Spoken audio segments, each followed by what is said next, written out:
శ్రీ గురు బ్రహ్మ శ్రీ మహాగణపతి బ్రహ్మ కన్యా రాశి వారికి రాబోతున్నటువంటి అక్టోబర్ నెలలో ఎలా ఉండబోతుందని చూద్దాం. గత నెలలో ఉన్నటువంటి స్థితిలో వచ్చేటప్పటికి ఒక మార్పు అనేది జరుగుతున్నది ఇక కన్యా రాశి వారికి. ఆ యొక్క మార్పులో వచ్చేటప్పటికి ముఖ్యంగా ఈ యొక్క నెలలో వచ్చేటప్పటికి 21వ తారీఖు నుంచి రాశి వారికి ఉద్యోగపరంగా చాలా అనుకూలమైనటువంటి కాలం అనేది మారబోతున్నది. అంటే గత నెలలో వచ్చేటప్పటికి ఉన్నటువంటి కొన్ని కష్టాల నుంచి కొంచెం విముక్తి, ఒక రిలీఫ్ పీరియడ్గా కూడా అక్టోబర్ నెల ఈ యొక్క రాశి వారికి ఉండబోతుంది. అది ఎలా ఉండబోతుంది అనేది చూద్దాం. ఇక రాశి వారికి వచ్చేటప్పటికి ఉద్యోగ పరంగా వచ్చేటప్పటికి మొదటి 21 రోజులు కొంచెం కష్టసాధ్యంగానే ఉంటుందన్నమాట.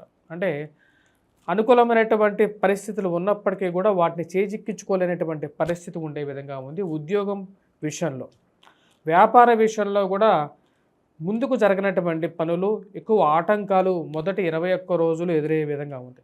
ఇది నూతన ఉద్యోగ ప్రయత్న సంబంధితమైన విషయాల్లో కూడా ఇటువంటి పరిస్థితి ఎదురయ్యే విధంగా ఉంది.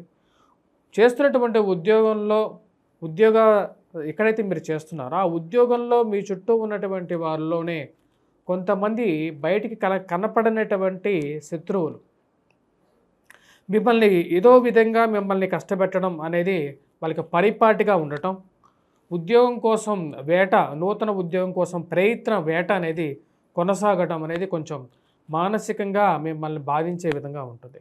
కానీ ఈ రాశి వారికి అనుకూలమైనటువంటి శని అంటే శత్రువులను కూడా తుదముట్టిచ్చేటువంటి స్థానంలో శని ఉండటం ఈ రాశి వారికి అనుకూలమైనటువంటి కాలంగా చెప్పచ్చు.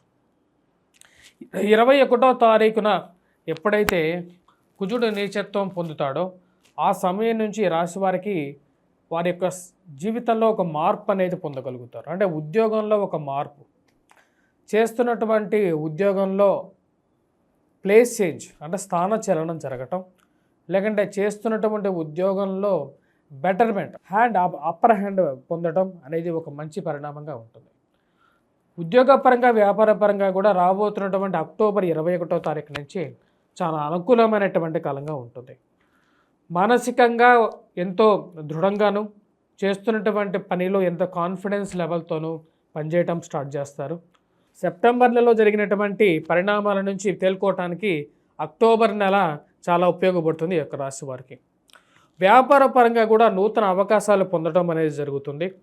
ముఖ్యంగా వచ్చేటప్పటికి రియల్ ఎస్టేట్ సంబంధితమైన వ్యాపారస్తులు ఎవరైతే ఉన్నారో, ఏవైతే ముందుకు జరగనటువంటి ప్రాజెక్ట్స్ భయోందోళనకు గురి ఎలా అమ్ముకోవాలో తెలియనటువంటి పరిస్థితిలో ఉన్నటువంటి మీకు కొత్త మార్గాలు ఓపెన్ అవ్వటం అనేది జరుగుతుంది. రాజకీయ పరంగా కూడా కెరియర్లో ఒక అడుగు ఎదగటానికి ఈ యొక్క కుజుడి యొక్క మార్పు, కుజుడు నీచత్వం పొంది లాభస్థానంలో ఉన్నటువంటి కుజుడు యోగకారకమైనటువంటి ఫలితాలు ఇవ్వగలుగుతాడు. ధన సంబంధితమైన విషయాలలో ముఖ్యంగా వ్యాపారస్తులకు వచ్చేటప్పటికి 21వ తారీఖు నుంచి కొంచెం రిలీఫ్ అనేది జరుగుతుంది. అంటే ఫైనాన్షియల్గా వచ్చేటప్పటికి రొటేషన్ అనేది బాగుంటుంది. అంటే డబ్బు రావటం, ఖర్చు అవ్వటం కూడా జరుగుతుంటుంది. ఖర్చు కారకంగా వచ్చేటప్పటికి రవి యొక్క మార్పు 16వ తారీఖున ఖర్చుదాయకంగా ఉంటుంది విధంగా ఉంది. అంటే ఒక శుభ సమయం, ఒక ఖర్చు అనేది రెండు జరుగుతాయి. ఖర్చు అనేది మీరు పెట్టేటువంటి ప్రతి రూపాయి కూడా వచ్చేటప్పటికి అవసరమైనటువంటి ఖర్చు, ఇంట్లో ఒక శుభ కార్యక్రమానికి పెట్టేటువంటి ఖర్చుగానే ఉంటుంది. ఎందుకంటే శుక్రుడు అనుకూలమైనటువంటి స్థానంలో తృతీయంలో ఉన్నాడు. శుక్రుడు 13వ తారీఖున శుక్రుడు బుధుడు యొక్క కలయిక ఎప్పుడైతే జరుగుతుందో 21వ తారీఖున అది చాలా యోగదాయకంగా ఉండబోతున్నది. సమయానికి డబ్బు రావటం, రొటేషన్లో బాగుండటం, ఖర్చు అవసరానికి మించినటువంటి ఖర్చు కాకుండా సమతుల్యాన్ని పాటించడం అనేది మానసికమైనటువంటి స్థిరత్వానికి, కాన్ఫిడెన్స్ లెవెల్స్కు కూడా కారకంగా ఉంటుంది. ఈ రాశి వారికి బాగా చెప్పాలంటే మనం వ్యాపారంలో ముఖ్యంగా రియల్ ఎస్టేట్తో పాటు ఎవరైతే ఈ యొక్క ఫార్మాస్యూటికల్ రంగంలో ఉన్నటువంటి వారికి కూడా, హోల్సేల్ డీలర్స్కి కూడా అనుకూలంగా ఉంటుంది. వారితో పాటు పెట్రోకెమికల్ ఇండస్ట్రీస్లో పనిచేస్తున్నటువంటి వారు, ఫ్యాక్టరీ యజమానులు ఎవరైతే ఫార్మాస్యూటికల్ యజమానులు ఉన్నారో వారికి కూడా అనుకూలమైనటువంటి సమయంగా గోచరిస్తూ ఉన్నది. వివాహ ప్రయత్న సంబంధితమైన విషయాలకి రాశి వారికి అనుకూలమైనటువంటి సమయంగానే గోచరిస్తూ ఉన్నది. గురువు యొక్క శుభస్థానం అనేది ఏదైతే ఉందో ఆ యొక్క భాగ్యస్థానంలో ఉన్నటువంటి గురువు పూర్తి యోగకారకుడు.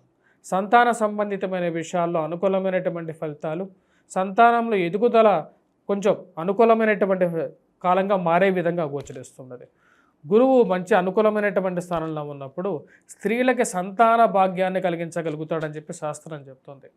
సంతానం గురించి మీరు చేస్తున్నటువంటి ఏదైతే ఇప్పటి నుంచో మీరు వెయిట్ చేస్తున్నటువంటి వారికి ఒక శుభ సమయం అనేది ఆసన్నం అవుతున్నట్టుగా రాబోతున్నటువంటి అక్టోబర్ 21వ తారీఖు నుంచి వీరి జీవితంలో ఒక మార్పుకి కారకంగా కూడా గోచరిస్తున్నది. మరి అదేవిధంగా వైవాహిక జీవితంలో అడుగు పెట్టాలని చెప్పి మీరు చేస్తున్నటువంటి ప్రయత్నాల్లో కూడా ఒక ముందడుగు పడటం జరుగుతుంది. వివాహాల జీవితంలో ఎవరైతే కొనసాగుతున్నారో వారికి ముఖ్యంగా వైవాహిక జీవితంలో కొన్ని భార్యాభర్తల మధ్య చిన్న చిన్న పొరపత్యాలకు కారకంగా జరిగే విధంగా ఉంటుంది. కాబట్టి ప్రేమ సంబంధితమైన వ్యవహారాల్లోనూ వైవాహిక జీవితంలోనూ ఎవరైతే కొనసాగుతున్నారో వారు తగు జాగ్రత్తలు తీసుకోవాలి. మాట పెంచుకోవటంలో ఎటువంటి ఆనందానికి కారకంగా ఉండదు. కాబట్టి భార్యాభర్తలు ఇద్దరు మరియు అదేవిధంగా ప్రేమ సంబంధితమైన వ్యవహారాల్లోనూ మరియు ఈ యొక్క విషయాలు ఏవైతే ఉన్నాయో ఈ విషయాల్లో వచ్చేటప్పటికీ ఒక అండర్స్టాండింగ్లో వెళ్ళాలని చెప్పి నిర్ణయించుకుంటారు. అదేవిధంగా ఒక కాంప్రమైజ్ ఇష్యూస్తోనే ముందుకు వెళ్ళగలుగుతారు. కోర్టు సంబంధితమైనటువంటి విషయాల్లోనూ రాబోతున్నటువంటి అక్టోబర్ 21వ తారీఖున ఇప్పటి నుంచో కొనసాగుతున్నటువంటి కోర్టు సంబంధితమైనటువంటి లావాదేవీల్లో ఒక ముగింపుకి రావగలిగినటువంటి స్థితికి రావటం జరుగుతుంది. ఎందుకంటే కుజుడు యోగ్యకారకమైనటువంటి స్థానంలో ఉన్నాడు. కోర్టు సంబంధితమైనటువంటి లావాదేవీలు కానీ లేకుంటే పోలీసు స్టేషన్లో తీర్చాల్సినటువంటి పంచాయతీలు కానీ ఏవైతే ఉన్నాయో అది 10 మందిలో కూర్చొని మాట్లాడుకోవడం కన్నా ఇద్దరి మధ్యలో కూర్చొని మాట్లాడుకొని ఒక కాంప్రమైజింగ్కి రావటమే మంచిదని చెప్పి నిర్ణయించుకుంటారు. ఆ యొక్క పంచాయతీలని ముగించుకోవాలని చెప్పి కూడా ఒక అడుగు ముందుకు వేయగలుగుతారు. వాటిలో ఒక విజయాన్ని కూడా సాధించగలుగుతారు. ఈ రాశి వారికి ఈ యొక్క రాబోతున్నటువంటి అక్టోబర్ నెలలో second half of the month అంటే 21వ తారీఖు నుంచి చాలా అనుకూలమైనటువంటి కాలంగా ఉంది. మొదటి 21వ తారీఖు వరకు కూడా ఈ యొక్క రాశివారు చేసుకోవలసినటువంటి పరిహారాల్లో ముఖ్యంగా వచ్చేటప్పటికీ సుబ్రహ్మణ్యేశ్వర స్వామిని పూజించడం, అదేవిధంగా రాబోతున్నటువంటి ఆశ్వీజ మాసంలో 3వ తారీఖు నుంచి దేవీ నవరాత్రులు మొదలవబోతున్నాయి. దేవీ నవరాత్రుల్లో 9 రోజులు నవచండీ హోమం కానీ లేకుండా నవదుర్గాని అంటే అమ్మవారిని 9 రోజులు పూజించి ఏకభుక్తం చేసి నేల మీద నిద్రించినట్లయితే అమ్మవారి ప్రసన్నరాలు అవుతారు. ఎందుకంటే రాహు సరైనటువంటి స్థితిలో లేడు. కాబట్టి వైవాహిక జీవితంలో ఎవరైతే శుభం కోరుకునేటువంటి వారు ఈ పరిహారం చేసుకోండి. లేదంటే అమ్మవారికి కుంకుమార్చన చేసుకోండి ఈ 9 రోజుల పాటు. వాటితో పాటు కుజుడి యొక్క స్థితిగతి 21వ తారీఖు వరకు బాగలేదు. కాబట్టి ముఖ్యంగా మీరు చేసుకోవాల్సినటువంటి పరిహారంలో మీరు హనుమాన్ దేవాలయాన్ని దర్శించి హనుమంతుడికి మంగళవారం పూట సింధూరాన్ని సమర్పించండి. అదేవిధంగా సూర్య నమస్కారాలు కూడా చేసుకున్నట్లయితే ఉద్యోగపరంగా ఇంకా మంచి ఉన్నతమైనటువంటి స్థాయికి పొందగలుగుతారు. స్వస్తి.